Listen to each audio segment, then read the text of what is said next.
Episode की शुरुआत अभीर से होती है, जो सबको बताता है कि उसे लगता है कि अरमान हमेशा की तरह एक बार फिर उन्हें छोड़कर चला गया है।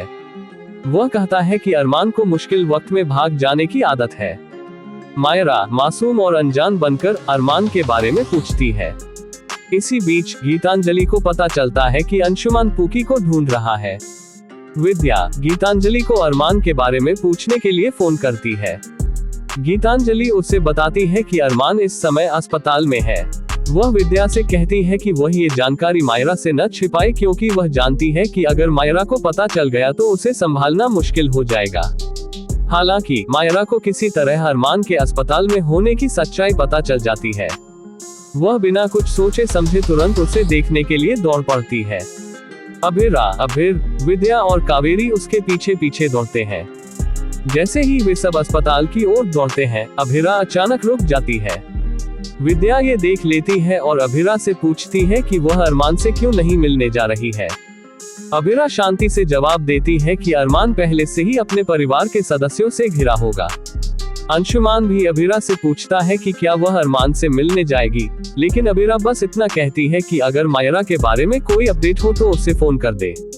दूसरी तरफ तान्या क्रिश से अपनी साड़ी पहनने में मदद मांगती है। क्रिश बिना ज्यादा सोचे समझे तान्या को कुछ ऐसा पहनने को कहता है जो उसके व्यक्तित्व पर जचता हो।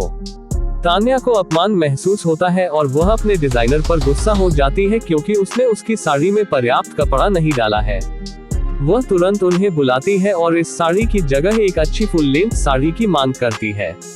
अभीरा अकेले बैठी खुद पर गुस्सा महसूस कर रही है कि उसने अरमान को नजरअंदाज कर दिया। वह सोचती है कि अरमान ने कितना गलत किया है, लेकिन इसका मतलब यह नहीं कि वह उससे इस तरह बदला ले।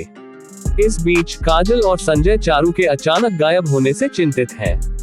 काजल कहती है कि स्वर्णा और मनीष उनके फोन का जवाब नहीं दे रहे हैं, जिससे उनकी चिंता बढ़ रही है। संजय फिर क्रिश से चारू को ढूंढने में पुलिस की मदद लेने के लिए कहता है।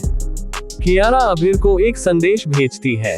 अभीर काजल और संजय को बताता है कि चारू शायद अपने करियर को लेकर परेशान और चिंतित है, इसलिए वह लापता हो गई है। तभी तान्या अभीर को बीच में रोकती है और अपनी आने वाली पहली रस्म के बारे में बात करती है। कियारा को लगता है कि कुछ गड़बड़ है और वह अभीर से पूछती है कि वह चारू के बारे में सच क्यों छिपा रहा है। अभीर कियारा को बताता है कि अभी रस्में बाकी हैं और अरमान के बारे में बताकर विषय बदल देता है। कियारा फैसला करती है कि उसे भी अरमान से मिलना चाहिए। अस्पताल में मायरा अरमान की हालत को लेकर बहुत चिंतित है। गीतांजलि उसे शांत करने की कोशिश करती है और उसे आराम करने के लिए कहती है।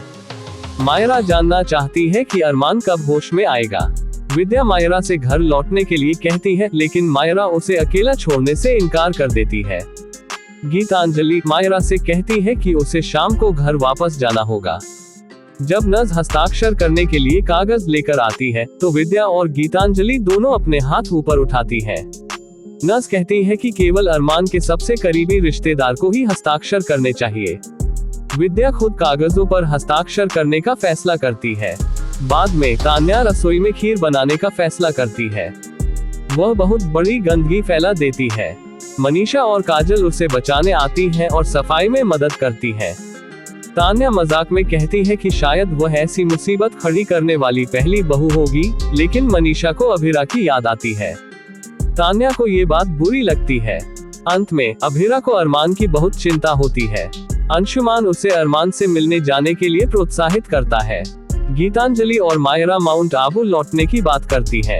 मायरा कहती है कि वापस आने के बाद वह अरमान और गीतांजलि की शादी की योजना बनाएगी। अभीरा उन्हें बात करते हुए देखती है और आखिरकार अरमान से मिलने जाने का फैसला करती है। वह उसके पास बैठ जाती है और उसे होश में आने के लिए कहती है।